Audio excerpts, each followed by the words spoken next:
Hello everyone, and welcome to another edition of the Computer Doctor Show, mobile edition. Good to have you with us.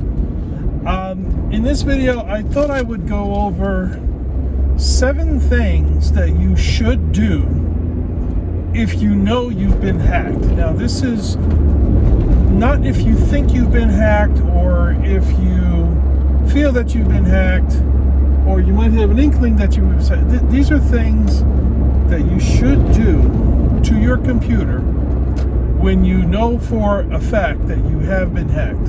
And this is after, primarily after you've let somebody into your computer. They fooled you into getting into their computer. And they use all kinds of tactics to fool you into giving them access to your computer, which, by the way, you should never do.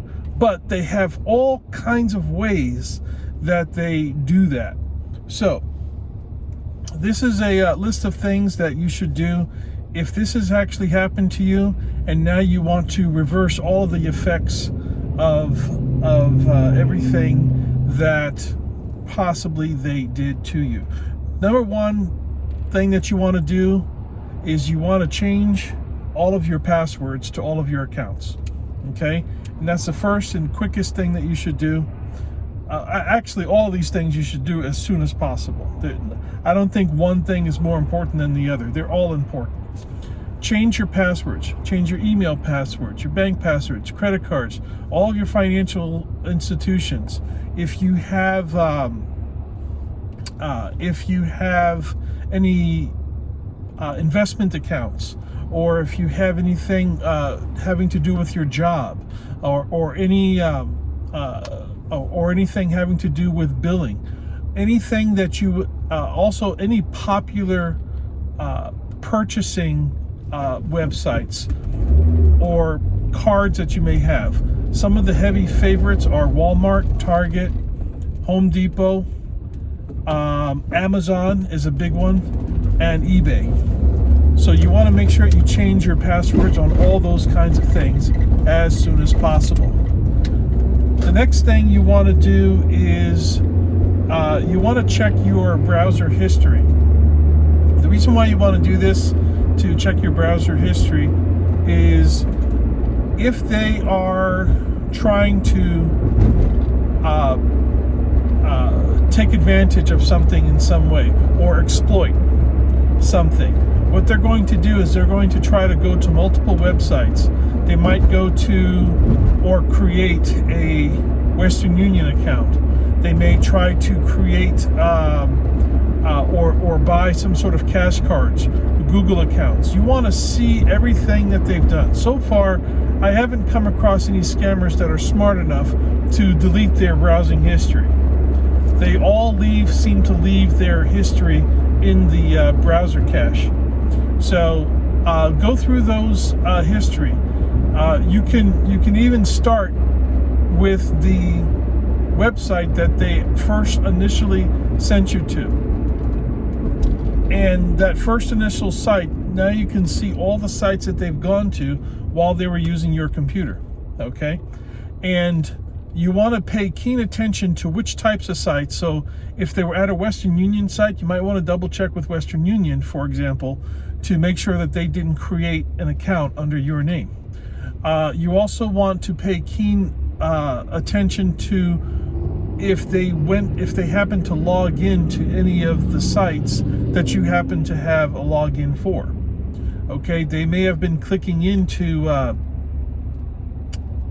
these login boxes on some of these sites and may have logged in real quick and may have done something maybe when you were not looking. So go through that history. It will reveal a lot of what they potentially could have done. The next thing you want to do is you want to go through your scheduler, and Microsoft put into Windows 10 and Windows 7 and lots of other operating systems a service called Scheduler. And Scheduler has a lot of benefits, but of course, with a thinking person or scammer behind it, it can do some damage.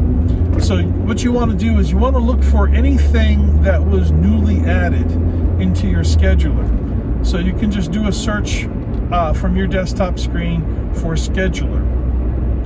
And you want to go into the Microsoft items and see if there's anything that looks unusual in there. Anything from Google, anything from Microsoft, anything that has a ring of a name that you know is usually okay in there. If you're not sure about something, right-click that item and click Disable. Okay? There's an option there to delete, but you might delete something important and you may have to go back in there and re-enable it. So the Disable button on those. The next thing you want to do is you want to take a look at your plugins and your extensions on your browser.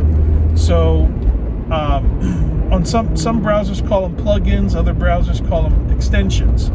You want to remove any extensions of things that you do not want running. Generally, anything from Google is pretty good. A lot of people have Grammarly, the free version of Grammarly these days. That's okay. If you see anything having to do with WeatherBug, or anything having to do with coupons, or anything that you know that you don't want running in the background of your browser, take it out. Okay, there's a button there that just says remove. Click remove and get rid of it. Okay. The next thing is you want to do a scan for spyware. And what that basically means is the scammer may have put some type of spy program to observe your actions into your computer, and you want to remove all the spyware from your computer. I've been using a program called Super Anti-Spyware for a number of years now. The free version actually works better than the paid version, so just stick with the free version. Run a quick scan, and everything should it'll detect all the spyware and malware programs, and it'll just clean it out for you. And I've never had a big problem with it, so definitely use that. Also, you want to go into your startup folder. So you want to right click or go into Task Manager and click the startup tab, or go into your start menu and type in msconfig. Okay, and then press enter. You want to go into your startup menu, and you want to basically want to disable everything in your startup, not your system menu, but your startup tab. Okay, disable everything that's in there. Anything that is critical for running, it wouldn't even give you the option of disabling it if it was that critical. And over time, things will start to enable themselves. Things that are important or things that you want will actually start to get enabled over time. And also, the next thing you want to do is you want to look for any new programs that were just installed. So like if the scammer was in your computer today, you want to look at today's date and then go into the programs folder, and you want to look at anything that was installed on that date, and then bring in some very, very heavy questioning as to every single item that has an install date of that date.